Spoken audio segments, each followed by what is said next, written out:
ಎಲ್ರಿಗೂ ಜೈ ಭೀಮ್.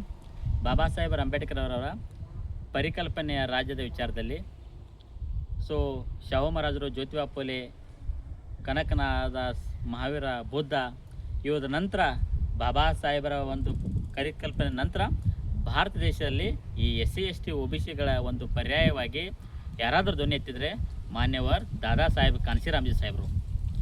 ಕಾನ್ಶಿರಾಮ್ ಸಾಹೇಬ್ರಿಗೆ ಒಬ್ಬ ಸಾಮಾನ್ಯ ವ್ಯಕ್ತಿ ಬಂದು ಪ್ರಶ್ನೆ ಮಾಡ್ತಾನೆ, ಕಾನ್ಶಿರಾಮ್ ಸಾಹೇಬ್ರೆ, ಈ ಸಮಾಜವನ್ನು ಪರಿವರ್ತನೆ ಮಾಡೋಕ್ಕೆ ನಮ್ಮ ಕೈಯಿಂದ ಆಗಕ್ಕೆ ಸಾಧ್ಯ ಇಲ್ಲ, ಈ ಸಮಾಜವನ್ನು ಪರಿವರ್ತನೆ ಮಾಡಲು ಸಾಧ್ಯವಿಲ್ಲ ಅಂದಾಗ ಕಾನ್ಶಿರಾಮ್ಜಿ ಸಾಹೇಬ್ರು ಹೇಳುವಂಥ ಒಂದೇ ಒಂದು ಪ್ರಶ್ನೆ, ವಾರದ 7 ದಿನದಲ್ಲಿ ಒಂದು ದಿನವನ್ನು ನಿಮ್ಮ ಸಮಾಜಕ್ಕಾಗಿ ಮೀಸಲಿಡಿ. ಆ ಒಂದು ದಿನದಲ್ಲಿ ಬೆಳಗ್ಗೆ ಎದ್ದ ನಂತರ ನೀವು ಹೋಗುವಂಥ ಕೆಲಸ ಏನಂದರೆ, ನೀವು ಬರುವ ದಾರಿಯಲ್ಲಿ ಪ್ರತಿನಿತ್ಯ ಒಬ್ಬರೇ ಒಂದು ಸೈಕಲ್ ಮೇಲೆ ಕೂತ್ಕೊಂಡು ನೀವು ಪ್ರಯಾಣ ಮಾಡ್ಕೋತಾ ಹೋಗಿ, ಪ್ರತಿದಿನ ಪ್ರಯತ್ನ ಮಾಡ್ಕೋತ ಹೋಗಿ, ಒಂದು ದಿನ ಇಡೀ ಸಾವಿರಾರು ಸಂಖ್ಯೆಯಲ್ಲಿ ಏನಪ್ಪ ಕಾರ್ಯಕರ್ತರು ಕೂಡಿ ಒಂದು ಸಮಾಜದ ಪರಿವರ್ತನೆ ಆಗುವಂಥ ಒಂದು ಶಕ್ತಿ ಕೊಡ್ತದೆ ಅಂತೇಳಿ ಅವತ್ತು ಕೊಟ್ಟಂಥ ದಾದಾ ಸಾಹೇಬ್ ಕಾನ್ಶಿರಾಮ್ ಕನಸೆ ಬಾಬಾ ಸಾಹೇಬರ ಚಳವಳಿ. ಜೈ ಭೀಮ್, ಜೈ ಪ್ರಬುದ್ಧ ಭಾರತ್.